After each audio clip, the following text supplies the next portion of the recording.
The water deer, Hydropotes inermis, has no horns, but males have powerful upper saber-shaped curved fangs protruding 5 to 6 centimeters from under the upper lip. The small tail is 5 to 8 centimeters long and hardly visible. The overall coloration of this deer is brownish-brown, its upper lip and rings around the eyes are white. Its summer coat is short and winter fur is fluffy, but its undercoat is sparse. The body length of the water deer reaches 75 to 100 centimeters, height 45 to 55 centimeters, weight ranges from 9 to 15 kilograms. Habitat and nutrition. The water deer is acclimatized in France and Great Britain. The Chinese population is stable, but this species is found in a small area and is therefore protected. This species is bred in many zoos around the world. In the wild, this deer species is found in wet areas in the Yangtze River Delta, along the banks of lakes and rivers in east-central China, and on the Korean Peninsula. Water deer can be seen grazing in high reed beds and green foothills, or resting in the soft soil of plowed and sown fields or in swamps.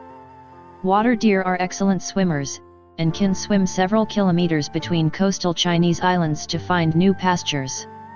These canine creatures, which look like ordinary roe deer, lead a completely vegetarian lifestyle, but are more demanding in their choice of food than their congeners.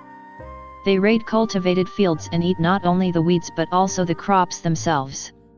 Their favorite delicacies are tender sedge shoots, succulent green grasses, young bush leaves, and mushrooms. Lifestyle of this species is poorly studied. It is known that water caribou live singly or in pairs, are mostly diurnal and very cautious. Behavior and reproduction. The tusks of water deer are movable in the upper jaw and are controlled by the facial muscles.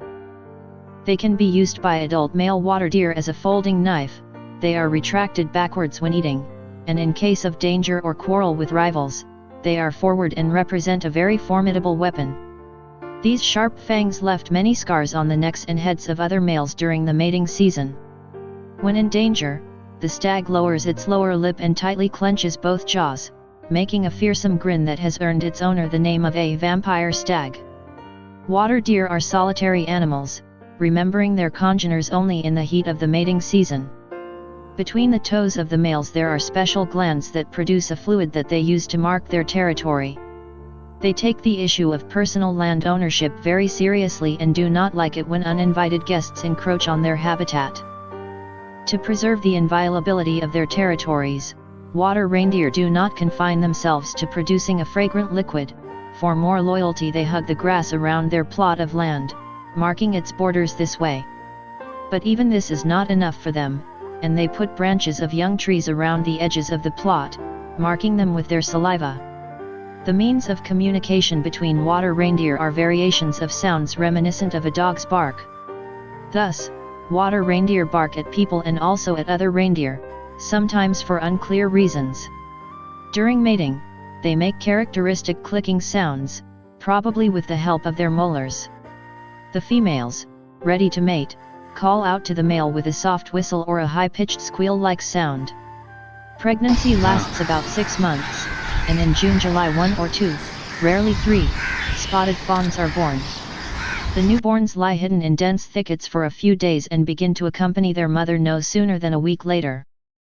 Translated with www.dpel.com/translator, free version.